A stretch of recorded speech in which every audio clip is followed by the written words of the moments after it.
It has been almost 3 years since the release of the last mainline Zelda game, and we should expect that a release of the next game could come as soon as 2 or 3 years from now. As we all await the reveal and release of the next big 3D Zelda game installment, one can only surmise what sort of game we would like to see. Knowing that the team will continue to venture into the open and free gameplay model, we can expect the next game to follow similar routes. I expect we will still be able to move freely and go where we please, along with open puzzles that can be solved in many different ways. I love this form of gameplay as it allows players to use unique and creative ways to solve an issue, much like in real life, where there is more than one way to accomplish something. Anecdotally, in Wild and Tears, I love to hear how someone solved the puzzle to realize how I had come up with a completely different solution. I feel this sort of gameplay is a strong point for the development team.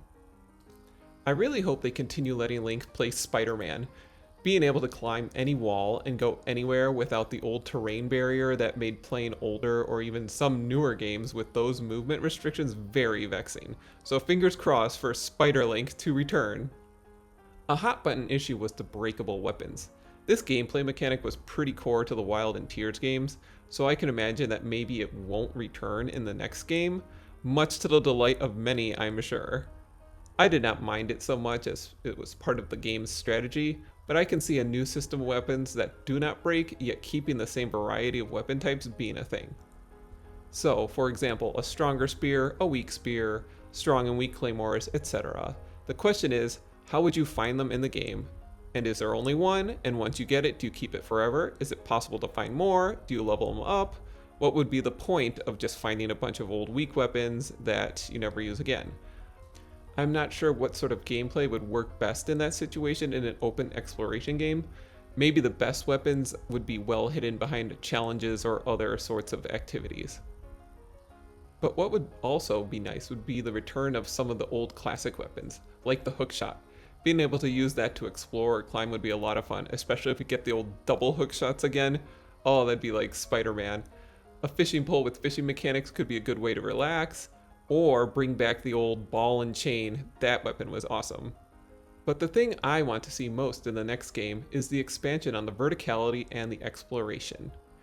Tears adding the skies and depths was a fantastic way to build out the map even more, as well as adding to the world is the dungeon concept, where the map had the different levels to cycle through like the old games. I would be over the moon, literally, if the next game allowed us to go to the skies and beyond. What if we finally get the original game's sci-fi concept and we can enter space and maybe a moon base? It's not that far-fetched. I also hope besides the underground to explore that we can finally explore underwater. The swimming in Breath of the Wild and Tears was terrible. So it would be great if we can finally get that swimming experience that we were denied. Wind Waker fans can finally get their itch scratched if the game includes large oceans to explore that lead to additional continents, and if it was possible to dive underwater and explore whole underwater cities and secrets. Can you imagine how much fun that could be? Finally, who doesn't love a good story? And throw in some romance, and I think we will be in a good place.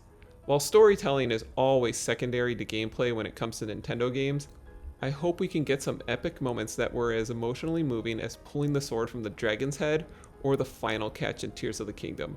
So I'm hoping the next game has a strong narrative to enjoy, and I know it will never happen, but I wish Link would speak and have a voice actor.